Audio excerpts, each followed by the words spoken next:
Joining me now is Republican Senator Rick Scott of Florida. Of course, Governor Scott went through his share of hurricanes. Senator Scott, welcome back to Meet the Press.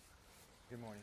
You just heard. We went through quite a few. Yes, you did. I got lots of experience. You just heard, and this is a familiar path of a hurricane in that it looks a lot like that Hurricane Matthew, which scared the living daylights out of a lot of Florida and just missed there. What is your message to Northeast Floridians, though, as they again? Everybody's watching the model, the path, and the average Floridian's going, "Oh, out of the woods." They're not. First off, I just got an update from the National Hurricane Center, and the storm wobbled a little bit more to the west, so it'll be a little bit closer to Florida than they even anticipated last night when I went to bed. So the bottom line is you need to follow this. Look at that cone of uncertainty. That's where this might be. We're going to have significant rain. We're going to have storm surge, and we're going to have hurricane force winds, big winds. This is a big storm. And here's the issue. If this turns right at the last minute and goes due west, you've got to say, am I ready? Do I have my food, water? Should I have evacuated? Don't take a chance, because this is where they think it's going to go, but it could clearly go due west and hit right into Florida. You've done 8 years of hurricanes. We've got another one. You've seen pretty much every corner of the state of Florida been hit with damage from a storm. And now looking back, what are some things you want now? What if you could sit here and say, all right, I want all this money to prepare the state of Florida to handle this better? What would that look like? What would mitigation look like if you could have all the funds in the world to protect Florida more from these storms? Well, I think, first off, I want to make sure money doesn't get wasted. I have a bill right now to try to make sure, like with debris pickup, that we spend the money right. But with regard to mitigation, we've got to make sure that we're not building where we know there is significant risk. And so, like when we all saw the pictures of it, as an example, Mexico Beach. That's an easy one for people to remember. I'm glad you brought that up, because I want to talk about that in a minute. I mean, that's an easy one. So if you remember, we had the houses right along the coast, and then we had the road, and then we had the houses just on the other side. So if they're going to rebuild there, they've got to rebuild in standards, and we do have the standards now. If you look at most of it, when Irma hit, we didn't have as much damage when anything that was built after Andrew. So, but let's make sure that all those standards are met. And if there's new ones, we all remember the one house. Chuck, remember that one house on Mexico Beach that withstood everything? Yeah.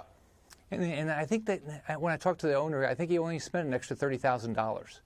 So, but unfortunately, some places, like we had in Irma, that 30-mile stretch where it hit Irma down in the Keys, was the stuff that had been a lot older, most of it built way before Andrew. So we're doing it now. There's always something you could do better. But I want to make sure the money is spent well and make sure people build up to standards. When Congress comes back, I have a feeling the issue of gun regulations is going to be now more front and center. The New York Times added up, just of mass shootings in the month of August alone, Senator, 51 deaths. We know the names of these cities as if they're markers now, right, on the highway. You just say the words El Paso and Dayton, and now we're going to say Odessa. You say Parkland. You say Pulse. We know what all of that means. What's going to happen when Congress comes back? Well, I've talked to the President, the White House. I've talked to Mitch McConnell and others. So I think they ought to look at what we did in Florida after Parkland. That's a model, you think? Well, here's what we did. We sat down immediately within like 3 days, Chuck. We sat down with law enforcement, mental health counselors, and educators and said, what would really work? And so we passed historic legislation within 3 weeks. One is a red flag law. It says that if you have threatened harm to yourself or somebody else, then through law enforcement and through due process, through the court system, all your weapons can be taken away. And then on top of that, we said every school in our state is going to have law enforcement, and we're going to have more mental health counselors, and we're going to set up a process to where we can really evaluate problems before they happen. The problem we have is, Chuck, we got a problem in this country. We got young men, for whatever reason, totally different than when I was growing up. No one thought about doing a mass shooting. But young men today, for whatever reason, have this in their mindset. And we've got to figure this out, and we've got to figure out how we get guns away from mentally people want to harm others or themselves. What, where are you on an expansion of the background checks? That's going to be probably one of the debating points. And I know that there's some people are for expanding, and there's different degrees of the expansion. Where are you on this? So when I was governor, what we found is that there wasn't enough coordination, especially with the mental health illness issue that was getting onto the background check in Florida. So we worked on that. There's lots of proposals out there. I'm going to review all of them. But Chuck, I can tell you right now, if you want to have an impact, do what we did in Florida. Do the red flag laws. And the other thing, let me tell you, I'm frustrated about. We had take Parkland as an example. The FBI had prior knowledge, had a tip, and did nothing about it. And they, to this day, I've been asking, did they do anything about it? Was anybody reprimanded? Nothing. Same with the shooting at the airport in Florida.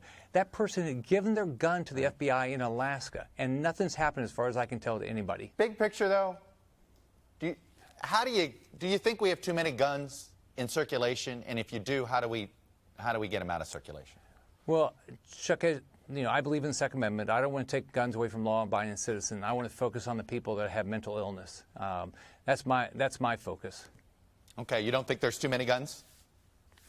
Well, I think there's too.